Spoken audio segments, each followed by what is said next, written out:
What's up, Dodger fans? Welcome into the channel. My name is Ryan here with my brother Matthew, and we're here to talk about the major storylines that have circled around the Dodgers in this beginning of the season.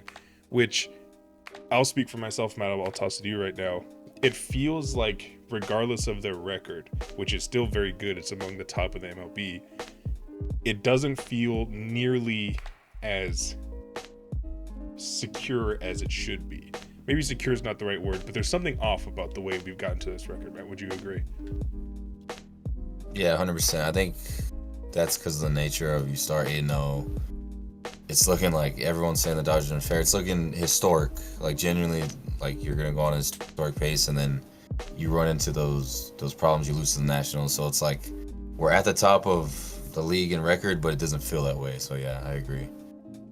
Yeah, so we wanted to talk about take a more general approach to the like we said, the storylines that we've identified of this team as opposed to going game by game. And it's been a while since we've talked more broad about the team. I think the last recap we did was against Washington, and they've had their ups and downs since then. But Matt, where would you go? Like the first thing you could identify with this team, either positive or negative, like just truly like the biggest storylines are surrounding this team so far. What would your first one be? Yeah, to me, the biggest storyline with the Dodgers is always starting pitching, and positive and negative because I mean, people are always saying it's an all-star rotation. They have the best stuff in the league. Then immediately the question is, can they stay healthy? And you kind of seen that this year so far. So to me, the biggest positive of the storyline is obviously Yoshinobu Yamamoto because going into the year, it was like the funny thing I thought about the rotation is every single like mock five man, they had a different guy as the number one. So you didn't really know who was going to be the ace because Snell won two Cy Youngs, Yamamoto's won everything in Japan. Shohei is the best ever. Glasnow's nasty. Sasaki's nasty.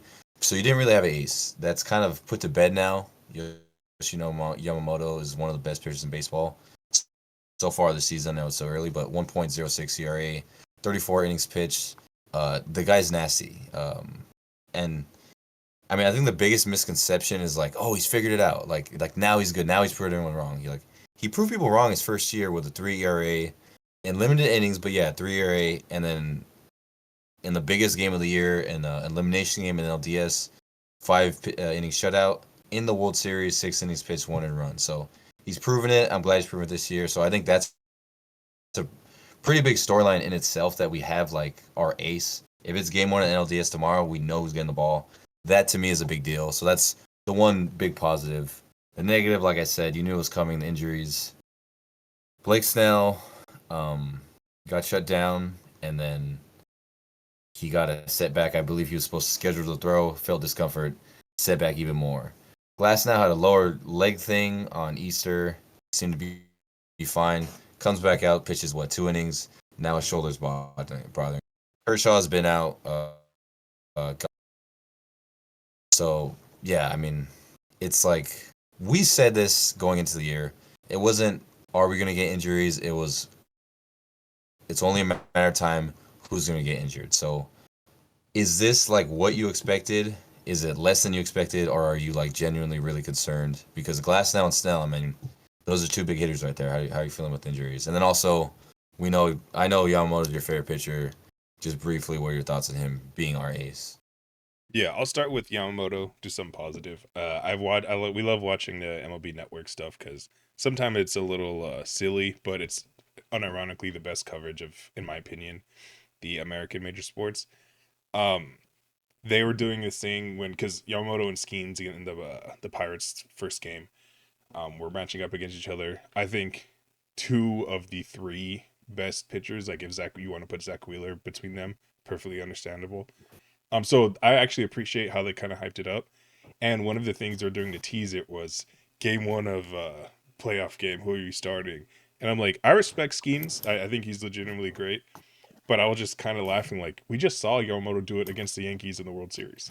Like, I know that's a crazy question to ask when you know that's the guy. So I love him. I appreciate that he's kind of getting a little more push, and I think he's top three Cy Young if everything goes right. It very likely could win. That's wonderful. Blake Snell, I was very sad to hear about the setback, obviously, but I'm not super concerned yet, just because if for as much as we are like wait until October for everybody, Blake Snell is for sure wait until the second half of the or second half of the season. I wouldn't be surprised if they hold him until like the All Star break or something. But Glass now, if he were on the IL, it would be more beneficial to the team. He's left starts early with the training staff 2 times in a row, and that kills the bullpen. Which is actually, I'll go ahead and tie this into my first storyline.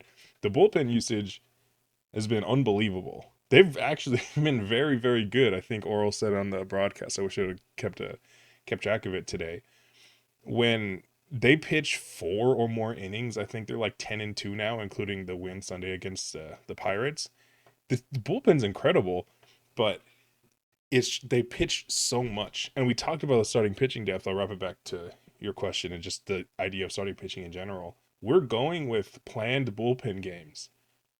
When Tony Gonsolin's pitching 5 innings, 5 innings a rehab start, like he's needs to work back. I get it. You want to have him in a controlled environment, but if he can give you 5 innings, put him in the majors. I feel so bad. Like these guys have been going every day. Kirby Yates' old ass is throwing like 3 times in 4 nights, like consistently. I don't know.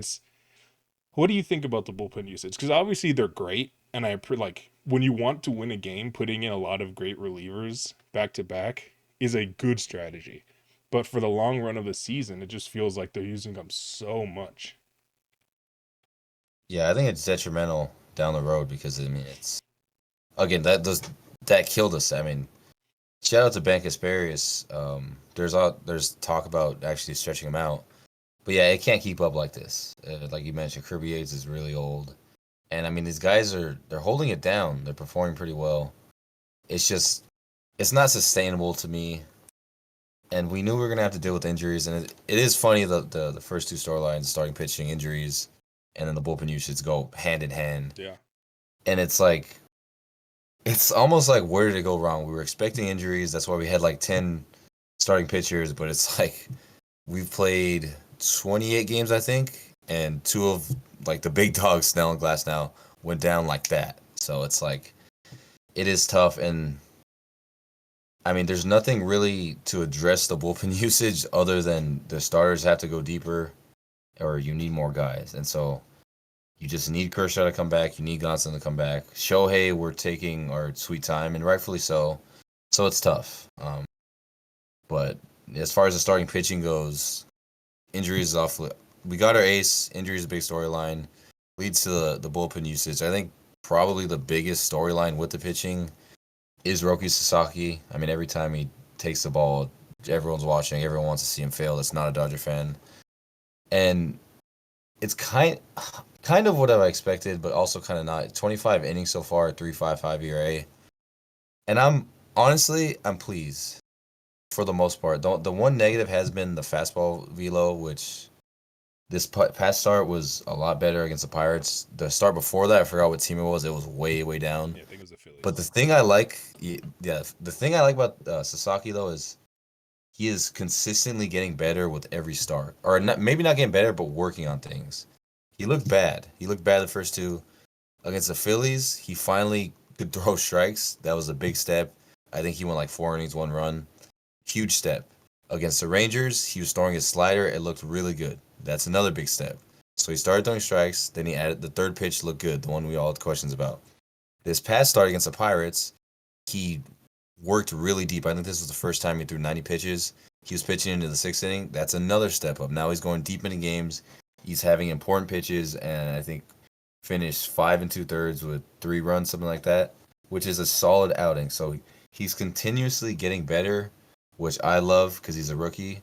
And the other thing is, you mentioned how Glasnow's hurting the team. He's also not hurting the team. He has a 3.55 ERA, and his past 3 starts, he's like given us a legit chance to win, where he's going at least 5, maybe 4 with 1 run, 5 with 2 runs, 6 with 3 runs, which with this offense, we should be able to win all of those games.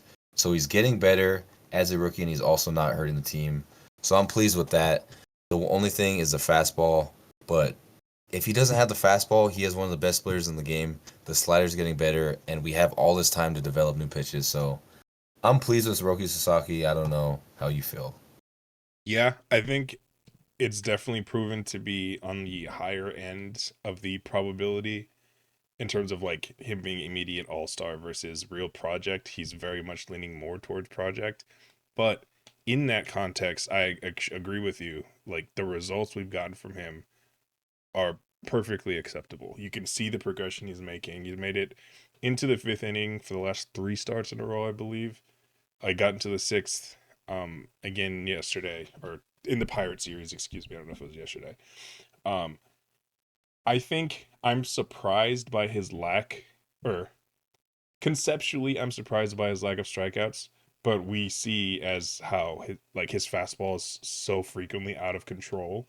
You can see the direct correlation between fastball control and ability to strike people out because he has two pitches that are directly related to fastball effectiveness with the splitter and the slider slash sweeper, whatever it is he throws.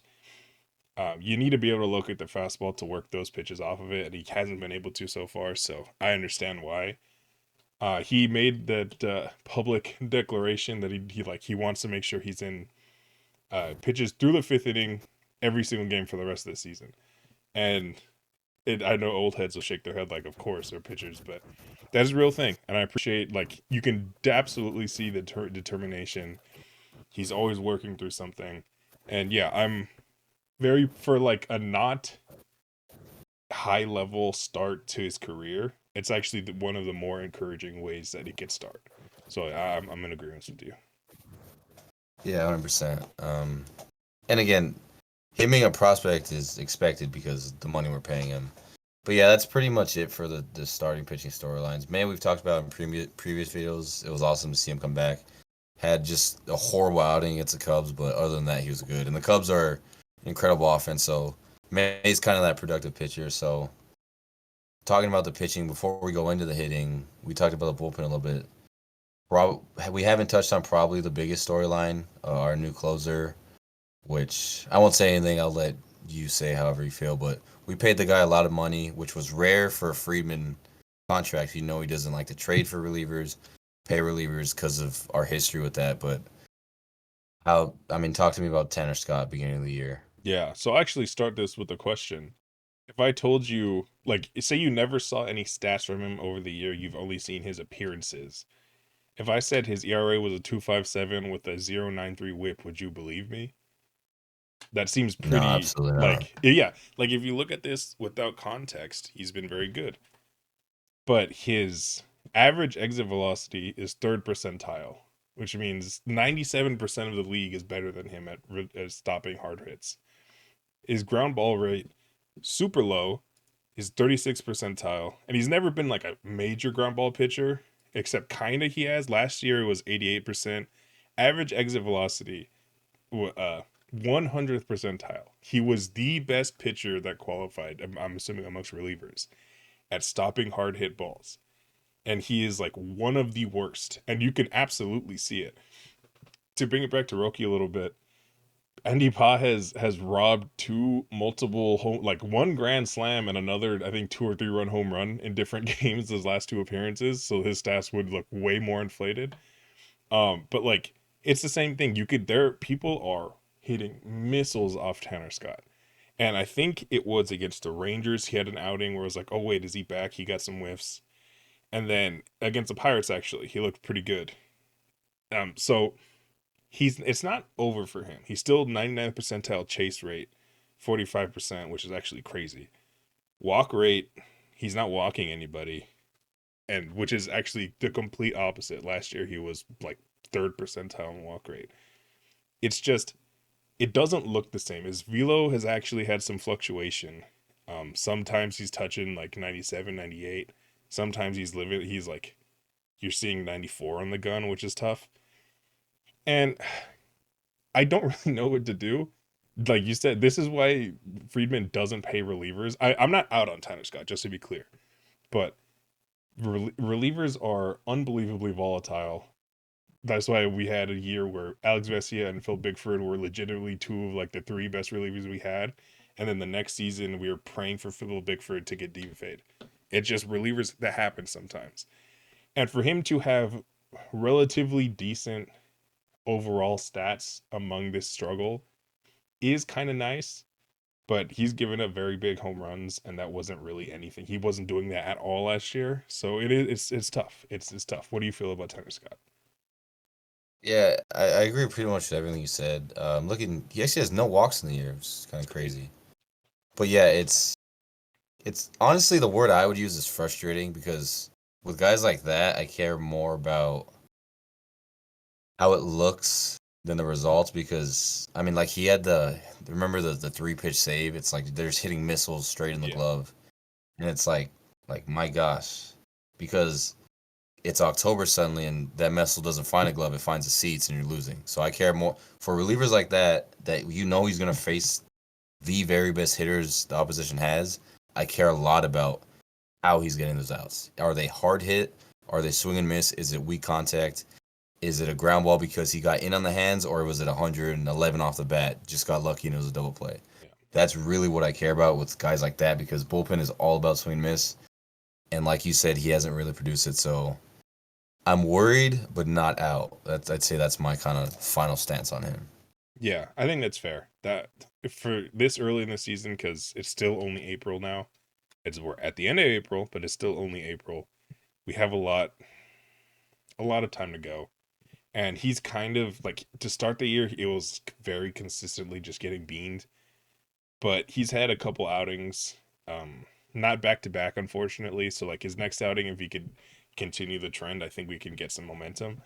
But at least now he's looked more like he can continue to build as opposed to the beginning of the season. So that's there because he it really has been the outlier for the consistent use guys. Bonda's given up a big home run or two. Vesia has his Vesia moments. Like that's just what's gonna happen with relievers. I'm not no reliever is perfect throughout the season. And then when guys like Clase are, you see the overuse and they get caught either way.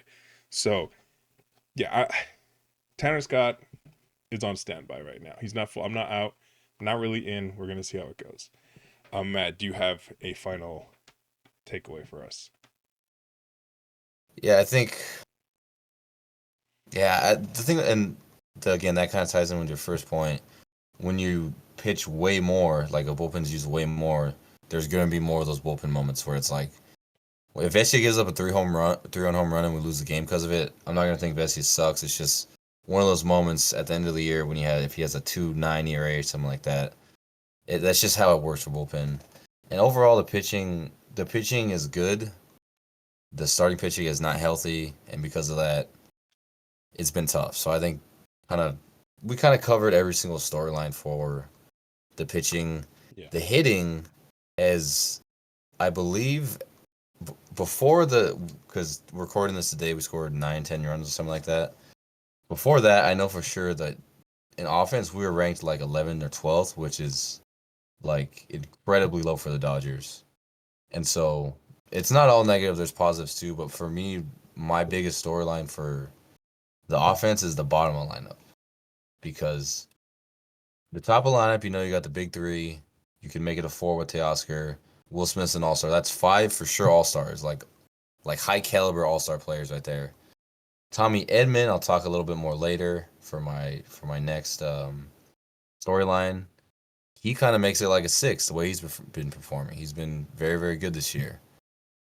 And then there's a 7, 8, 9. For a while, Freeman was out, so Kiki was forced to hit against righties playing first base. He was terrible. Yeah. Max Muncy, one of the best Dodger hitters of this generation, he's been terrible. Michael Conforto started off hot. People were thinking, oh my God, this is new Teoscar. Since I don't even know when, been about multiple weeks now, 3-4 weeks, he's been terrible.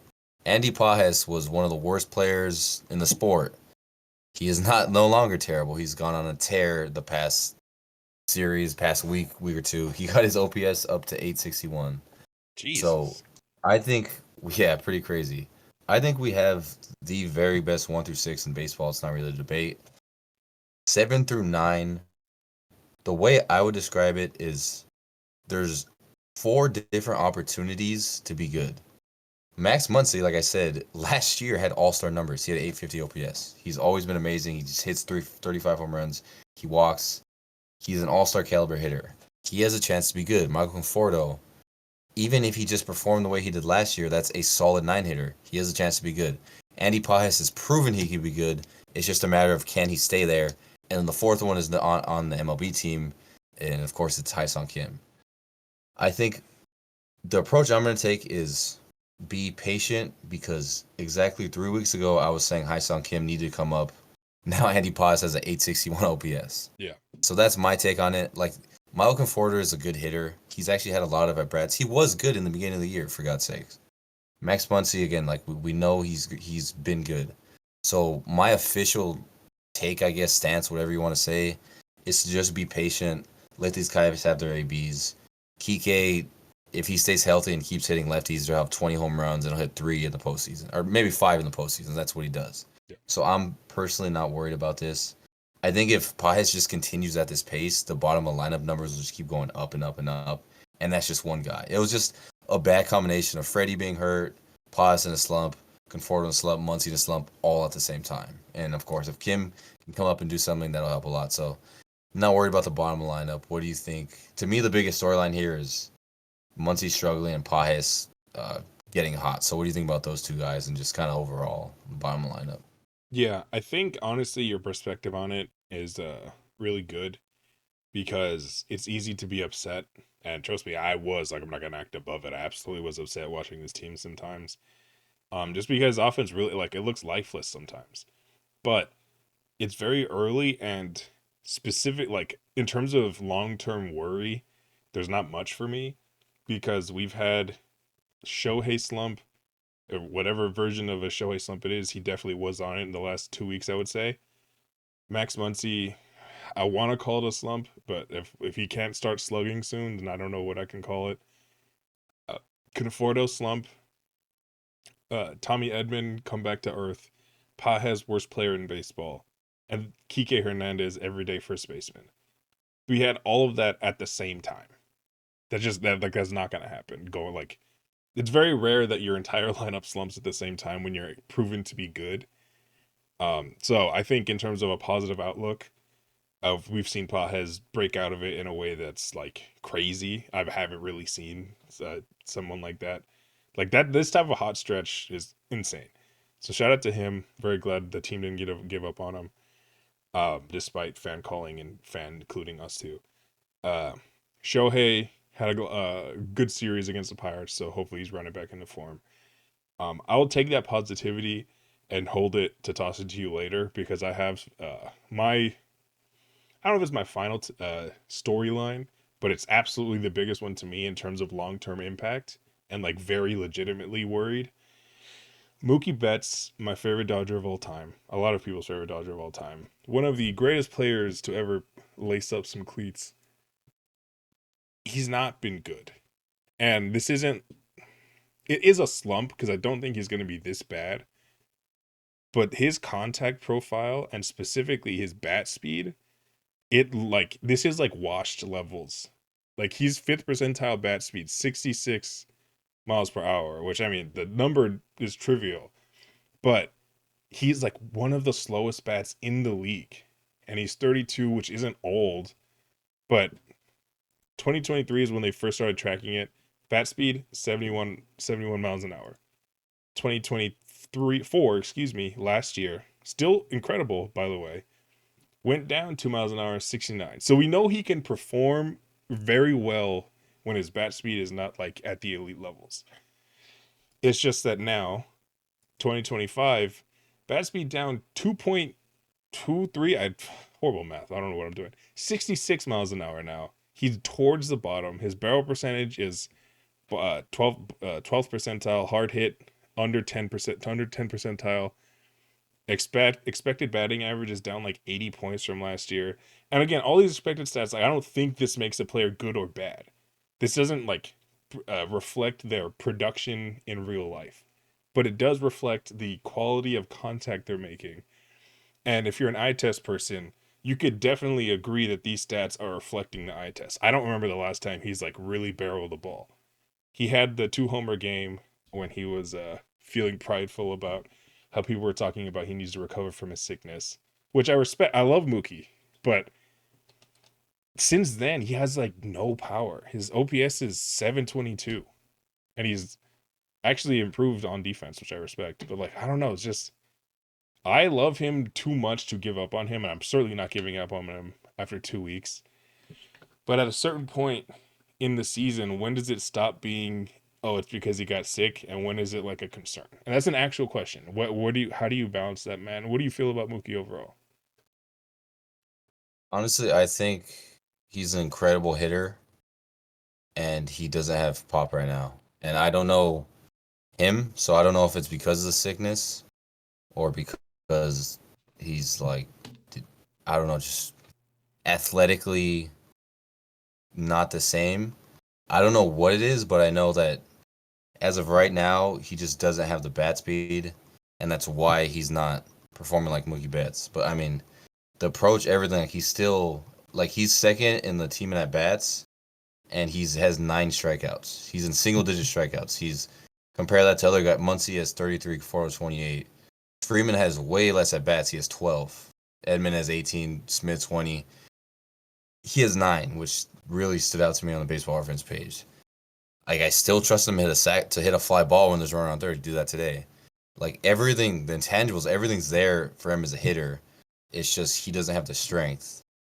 And I mean, it's just it's just it's just tough because we don't know. Is it because of sickness? But even Yeah. if it is, I mean, is that just going to continue all year, or is it a slump? So it's I'm gonna be honest. It's something that I'm kind of purposely like just turning looking the other way because I just don't want to think about the idea of him like not being the same guy. It hurts me because he's also my favorite player. But I'll choose that faith because he's really never let me down as a fan of his because he's one of the best athletes in the world, not just baseball. So if I had to bet money on it, I'd assume that he could figure something out to get the bat speed at least somewhat back. Because like you said, he doesn't need like who has the highest bat speed or whatever, whoever Shohei bat speed to be himself, but it definitely needs to improve from this because Yeah. again, he had 2 home runs in that one game. Now he's at 4. I'm trying to think of his last home run. I can't really think of it. I mean, it's again the OBP 333. That's not half bad at all. But the slugging 389. It's just not. That's not going to cut it from a guy we're depending on to put. I mean, let's face it. We're depending on him to put MVP numbers because that's all he's done for us. Yeah. Yeah, I it's tough, and like again, his approach is still incredible. Like you're talking about his strikeouts, K percentage, 98th percentile, one of the elite and not striking out. He's not whiffing. His chase is still top 25%. I know going back and forth to percentile, my bad. Walk rate, he's really good. Like he everything that doesn't have to do with physical skill or physical like power is still Mookie Betts levels. He's still elite at the skills of baseball. It's just like hitting the ball hard. He has not been able to do it. And I don't like I he will figure out a way to be productive. Even if this is him for the rest of his career, which I really hope it's not. I don't think it is. But I trust him to be a good baseball player. But this type of physical change, potential physical change, is like it's the difference between this team's winning 120. Actually, excuse me. I was gonna say it's not even the difference between all-time team and oh we're just really good. It really can be the difference between this team is a World Series team and we're missing one of the main stalwarts of the lineup and we have to figure something out. So, like you said, I'm looking at this real intent because it's not just bat speed. Like his sprint speed's down. It's just everything that has to do with like clear correlation to physical decline is mirroring that pattern, and it's very scary to me. I'm not gonna lie. Yeah, I'm glad you mentioned about the World Series and all that because we covered the starting pitching injuries, whatnot, bullpen usage. To me, this is like by far the biggest storyline. Like, I mean, like by far, like way more important than any other thing because it's your superstar and wondering if he'll get back to that level. It can't get more important than that. Like, Andy Pajes being close to an all-star player does not come close to making up for that. Tommy Edman getting back on that level does not come close to that. But I mean, with that being said, the Dodgers have still won games, and tying it in, transitioning to my final storyline of the season, a lot of it has been because of the home run ball. They're currently tied for home runs with the Yankees with 45, and that's been a huge storyline. And I mean, maybe some really old school dude, it's not a positive, but I don't see how you could not see it's a positive. Because to me, home runs are crucial to not winning just regular season games, but winning the World Series. And the home run leaders, quick shout out. There's nothing controversial. It's not really a storyline, but we haven't said his name. Teoscar Hernandez just killing it. Pretty much same exact pace as he was on last year. Yeah. I mean, truly, I've never seen a guy come in for 1 year and just be more loved than him. And it's not just like his stats. I mean, it is a stat driving runs, but that is just so crucial for this team. It showed up in the postseason, but even just helping us win series right now, coming in clutch, driving in runs. There's nobody better than Teoscar Hernandez. Shout out to him. The other one, Tommy Edman, you knew I had to bring him up. Just came out scorching hot. He's tied with Teoscar for 8, team leader. I don't know if they're still the league leader or the NL leader, but probably not. Yeah, they haven't in a while. But those two are leading the team. And I mean, home runs are good. I guess home run reliance it cannot be good. But in my opinion, I mean the way this lineup's constructed with the guys I mentioned in their home runs, and you got guys like Will Smith who just always going to lead the league in sac flies. He has a 422 OBP right now. Freddie Freeman's Freddie Freeman. You know he's going to drive in runs. Having a guy like Tommy Edman in the bottom lineup to provide that pop, having a guy in the cleanup role to provide that pop, PK to hit 110 or whatever he's hitting, but provide pop off the bench. I think it's really nice. How do you feel about? Are you at all worried about them being a home run reliant team? Because by the way, this is without the guy who's Muncy's. I don't know how many home runs he has. I know he has 3 separate years with 35 plus home runs. Yeah. I mean, this guy's been the power hitter for the Dodgers. He has 0 right now. So pretty nuts to what they've been doing with the long ball. How do you feel about it? Yeah, this is always a very interesting topic because people really freak out about it. Hitting a home run is not only good, it is necessary. If you cannot score with one swing, your team is not going to win a lot of baseball games. I know we all love making like joking about game 5 of the World Series, and I'm never going to stop. None of us are going to stop. I'm not saying it's bad. But think about how many things had to happen with the bases loaded, even beyond the errors. Bases loaded, they had 5 at bats and they cleared the bases, but it took them that long.